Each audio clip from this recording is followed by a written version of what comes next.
بسم اللہ الرحمن الرحیم۔ السلام علیکم۔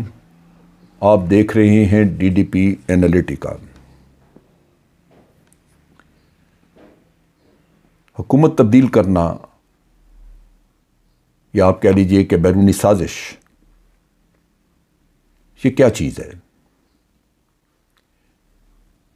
میں یہ ایکسپلین کرنا چاہتا ہوں، تھوڑا سا آپ کی توجہ ادھر دلانا چاہتا ہوں تاکہ اندازہ ہو کہ باہر کی قوتیں یہ کیسے کام کرتی ہیں۔ ہر ملک کے اندر کچھ نہ کچھ مسائل ہوتے ہیں جسے ہم فالٹ لائنز کہتے ہیں، اور فالٹ لائن ہی وہ چیز ہے جس کو باہر سے ایکسپلائٹ کیا جاتا ہے۔ لیبیا میں آپ نے دیکھا کہ کرنل قذافی کی حکومت تباہ کی گئی۔ وہاں پہ عوام کے لیے جو کچھ کرنل قذافی نے کیا تھا، میرا نہیں خیال کہ دنیا کے کسی اور ملک میں اتنا کچھ کیا گیا ہو۔ کرنل قذافی نے مکمل طور پہ ایک فلاحی ریاست کا تصور دیا۔ جو دولت لیبیا اپنے تیل کی کمائی لے کے آ رہا تھا یا اس کی سیل سے کما رہا تھا، وہ بھرپور طریقے سے عوام کے اوپر خرچ کی گئی۔ بچوں کی تعلیم، نئے جوڑوں کی شادیاں، اس کے علاوہ علاج، معالجہ، ہر چیز کے اوپر حکومت بے دریغ پیسہ خرچ کر رہی تھی۔ آبادی کم ہے، دولت بہت تھی، لہذا وہ بجائے اس کے کہ قذافی جس طرح عموماً اسلامی دنیا میں ہے کہ جو لیڈر ہیں وہ اپنی تجوریاں بھرنی شروع کرتے ہیں، اس نے اپنی تجوری بھرنے کی بجائے عوام کے اوپر خرچ کرنا شروع کیا۔ فالٹ لائن کیا تھی؟ عوام تو خوش تھے۔ فالٹ لائن یہ تھی کہ اس کے اپنے لوگوں میں بعض لوگ اس کے مخالف تھے، اس کے کیبنٹ کے وزیر۔ ایک دو وزراء کو اس نے الگ کیا اس لیے کہ وہ کرپشن کر رہے تھے، اور کرپشن کے الزامات جب قذافی کو پتہ چلے تو ان کو نہ صرف عوام کی نظروں میں گرایا بلکہ ان کو کیبنٹ سے علیحدہ کر دیا۔ وہ لوگ اس دن سے قذافی کے خلاف ہوئے اور وہ اپنے طور پہ سازشیں کرنے لگے۔ دوسری طرف قذافی نے امریکہ کو ایک طرح سے یہ پیغام دے دیا کہ جو تیل کا جتنا بھی کاروبار ہے وہ سونے کے ساتھ لنک کیا جائے گا، کہ کوئی بھی کرنسی سونے سے بیکڈ اپ ہوگی تو اس پہ ہو سکتا ہے۔ اس کا مطلب یہ ہے کہ وہ لیرا بھی ہو سکتا ہے، یوان ہو سکتا ہے، روبل ہو سکتا ہے۔ ڈالر سے ڈیٹیچ کرنے کا کیا تو مغربی دنیا اس کے پیچھے پڑ گئی، اور یہی فالٹ لائن استعمال ہوئی۔ وہی اس کے اپنے لوگ جو کرپشن کی وجہ سے نکلے ہوئے تھے وہ باہر کے اعلیٰ کار بنے اور انہوں نے ملک کے اندر حالات خراب کرنے شروع کیے۔ دوسرے لفظوں میں سمجھنے کی بات یہ ہے کہ یہ اتنا سادہ معاملہ نہیں ہوتا کہ فلاں نے باہر سے یہ کہا اور آپ کے لوگ چل پڑے، نہیں۔ فالٹ لائنز آئیڈینٹیفائی کی جاتی ہیں اور پھر دیکھا جاتا ہے کہ اس ملک کا سینٹر آف گریویٹی ہے کیا۔ یہ اسٹیبلٹی اگر اس ملک میں ہے تو اسٹیبلٹی مینٹین کرنے کی وجہ کیا ہے، کون سی ایسا عمل ہے جس کے ذریعے اسٹیبلٹی مینٹین کی جا رہی ہے۔ اس میں ایک تو یہ ہو سکتا ہے کہ عوام اپنی حکومت سے خوش ہیں کیونکہ ان کے ویلفیئر کے اوپر بڑا خرچہ کیا جا رہا ہے، لیکن دوسری طرف یہ بھی ہو سکتا ہے کہ عوام اتنے خوش نہ اس وجہ سے کہ مہنگائی ہے، حالات مشکل ہیں، حکومت کی آمدن اتنی نہیں ہے، ایکسپورٹس آپ کی اتنی نہیں ہے، تو نتیجتاً وہ شاید اتنے خوش نہ ہوں، لہٰذا اس کو بھی ایکسپلائٹ کیا جا سکتا ہے۔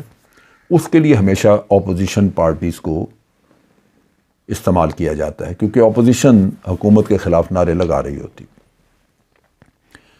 دوسری چیز یہ ہے کہ پاکستان جیسا ملک جہاں ہمارے 4 صوبے، ان کی ثقافت بھی مختلف ہے، زبان کا بھی فرق ہے، اور صوبائیت کا عنصر جو ہے وہ کسی بھی وقت ہوا دے کے کیا جا سکتا ہے، اس کو پھیلایا جا سکتا ہے، لیکن ان ساری چیزوں کے باوجود پاکستانیت بھی ہے اور آپ نے ایک متحد ملک رکھا ہوا ہے، تو اس میں آپ کا سینٹر آف گریویٹی یا اس ملک کو سٹیبل رکھنے کا جو اعلیٰ کار ہے وہ آپ کی فوج ہے۔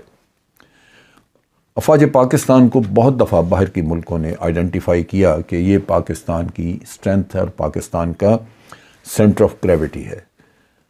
مجھے یاد ہے کہ امریکن سفیر جب انہوں نے اپنی حکومت کو پوری تفصیل بھیجی یہاں کے سیاسی ماحول کی، تو انہوں نے اس میں لکھ کے بھیجا کہ سیاسی طور پہ تو اس ملک میں بہت سارے کچھ پرابلمز ہیں، انتشار ہے، دشمنیاں ہیں، پولرائزیشن ہے، لیکن ان ساری چیزوں کے باوجود افواج پاکستان عوام کی نظروں میں باعزت ہے، عوام کی تائید حاصل ہے چاروں صوبوں میں، اور وہ ایک سینٹر آف گریوٹی ہے جس نے کہ ملک کو سٹیبل رکھا ہوا اور باندھ کے رکھا ہوا ہے۔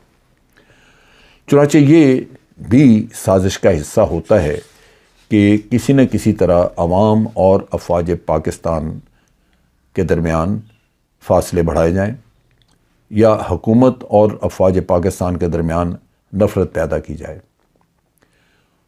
اگر باہر سے سازش ہوئی جس کا میاں نواز شریف پہ بھی الزام لگا رہی ہے حکومت اور بھی پی ایم ایل این کے اور پیپلز پارٹی کے بعض لوگوں پہ الزامات ہیں، تو وہ تو ایک فالٹ لائن کو چلا رہے تھے، لیکن میاں نواز شریف نے بڑی واضح طور پہ جو فالٹ لائن پکڑی وہ افواج پاکستان کے خلاف ہرزہ سرائی تھی۔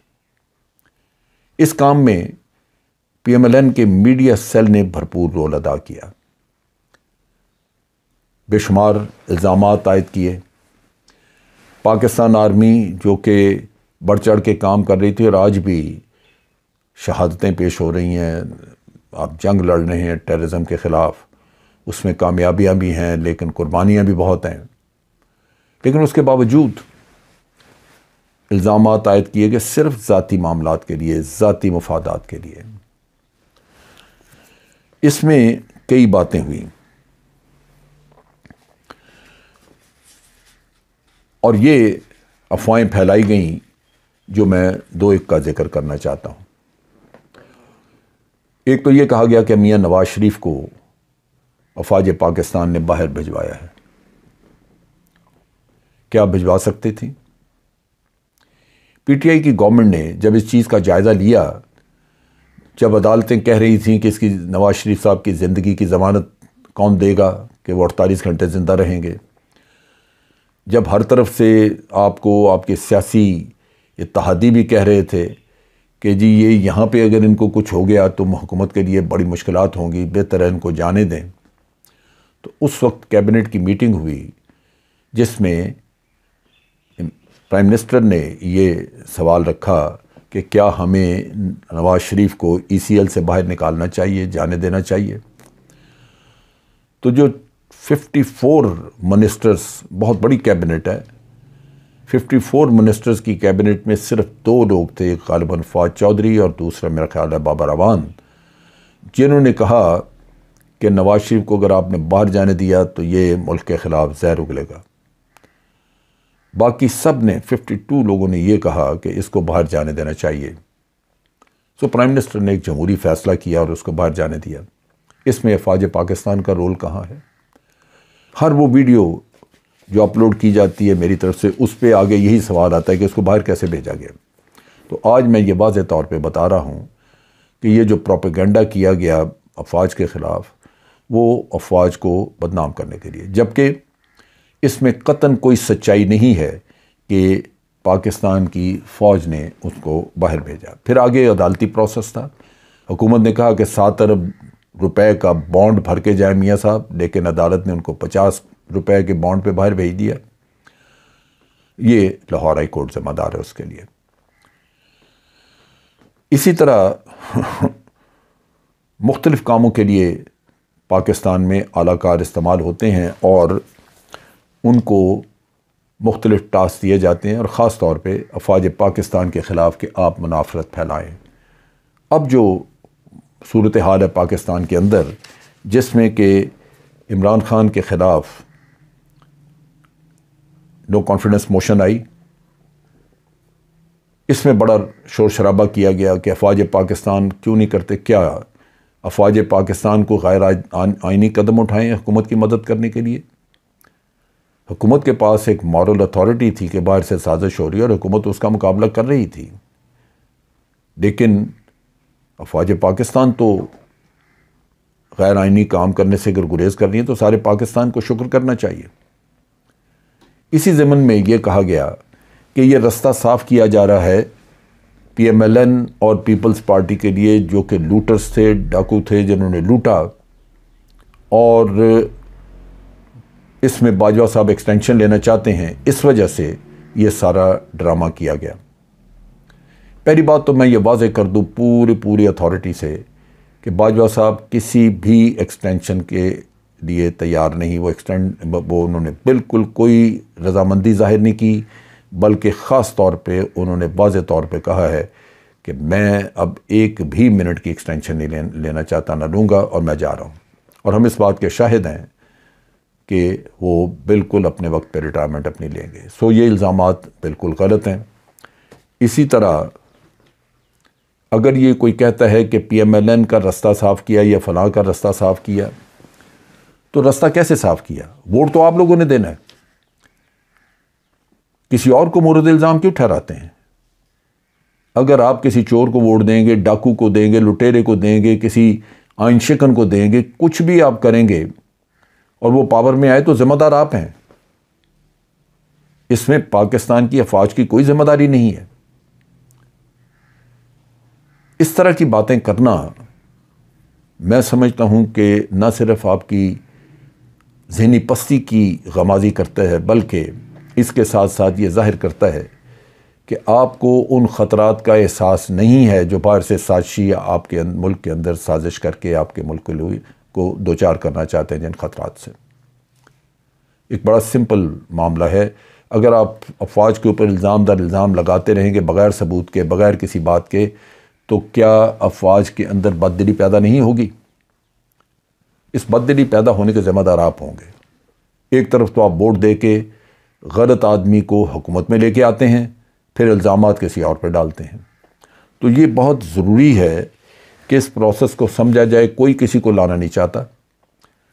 جو الیکٹورل پروسیس ہے وہ بالکل شفاف ہونا چاہیے۔ آپ کو نظر رکھنی چاہیے کہ آپ کا الیکشن کمیشن نیوٹرل ہے یا نہیں ہے، غیر جانبدار ہے یا نہیں ہے، اس کے بارے میں شکوک و شبہات ہیں۔ آپ کو دیکھنا چاہیے کہ مقامی انتظامیہ، پولیس اور جو لوکل لوگ وہاں پہ جو مینیج کرتے ہیں، ڈسٹرکٹ ایڈمنسٹریشن وغیرہ، کیا وہ نیوٹرل ہے؟ نظر ادھر رکھیں۔ اور اگر انتخابات بالکل صاف اور شفاف ہوئے تو لازماً وہی لوگ سامنے آئیں گے جو حقیقتاً اس ریاست کے اور اس کے اقتدار کے وارث ہیں۔ وہ ملک کی مفاد میں بھی کام کریں گے، ملک کی بہتری کے لیے بھی کریں گے۔ سو یہ اس طرح کی افواہیں پھیلانا اور اس طرح کی باتیں کرنا یہ غلط ہے۔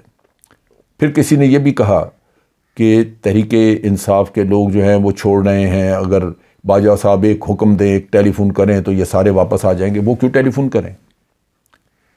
اگر ان کو اعتراض ہے پوری پارٹی کو کہ پنجاب میں بزدار صاحب کو ہٹا کے تو کوئی مضبوط چیف منسٹر وہاں لگایا جائے، تو بزدار کو ہٹانا کیا باجوہ صاحب کا کام تھا؟ سارا پاکستان 3 سال 3.5 سال یہ کہتا رہا کہ اس بزدارے کو ہٹائیں، تو اگر پرائم منسٹر نے نہیں ہٹایا تو پرائم منسٹر بہتر جانتے ہوں گے کہ کیا وجہ کیوں نہیں ہٹایا، یا وہ ذمہ دار ہیں اس چیز کے۔ افواج پاکستان کا کیا واسطہ؟ آپ کی پارٹی کے لوگ اس سے مطمئن نہیں ہیں۔ آپ کو چاہیے تھا کہ اس بات کے، اس معاملے میں اپنی پارٹی کے لوگوں کو مطمئن کرتے۔ اگر بزدار کی کوئی خرابیاں ہیں، غلطیاں ہیں، کمزوریاں ہیں، وہ دور کریں، ورنہ بزدار کو بدلیں۔ آپ نے بزدار کو ہٹانے کے بجائے 7 وہاں پہ آئی جی پولیس بدلے، 7 چیف سیکرٹری بدلے، لیکن بزدار کو نہیں ہٹایا۔ تو یہ فوج کا قصور ہے کہ آپ بزدار کو نہیں ہٹا رہے؟ تو یہ وہ چیزیں ہیں جو کہ سمجھنے کی ہیں کہ یہ ایک پولیٹیکل پروسیس ہے۔ پرائم منسٹر بیٹھا ہے، پرائم منسٹر بہتر جانتا ہے کہ اس نے کیا کرنا ہے، اور وہ خود پرائم منسٹر بہت دفعہ کہہ چکا ہے کہ خدا را افواج پاکستان کے اوپر انگلی نہ اٹھائیں، یہ دشمن کا کام ہے، یہ دشمن کر رہا ہے باہر سے۔ اور بڑا واضح کہا کہ آج اگر پاکستان محفوظ ہے تو اللہ کی رحمت کے ساتھ ساتھ یہ افواج پاکستان کی قربانیاں ہیں کہ آج ہم تقسیم نہیں ہو سکے، ہمارا ملک ایک ہے۔ تو ان ساری چیزوں کو میں سمجھتا ہوں کہ ہمیں اپنے ذہن نشین کرنا چاہیے، اور حتی الامکان کوشش کرنی چاہیے کہ باہر کی سازشوں کو ناکام بنائیں، لیکن اسی وقت ہو سکتا ہے جب آپ اہلیت رکھتے ہوں باہر کی سازشوں کو سمجھنے کی۔ نہ کہ اس کے خود اعلی کار بن کے ایک ہائبرڈ وار کا حصہ بن کے تو اپنے ہی افواج کے اوپر آپ الزام تراشیاں شروع کر دیں، جس سے ملک کے حالات بھی خراب ہوں گے، افواج پاکستان میں بد دلی پھیلے گی اور آپ کا دفاع کمزور ہوگا۔ آج کے لیے اتنا ہی۔ افواج پاکستان زندہ باد، پاکستان پائندہ باد۔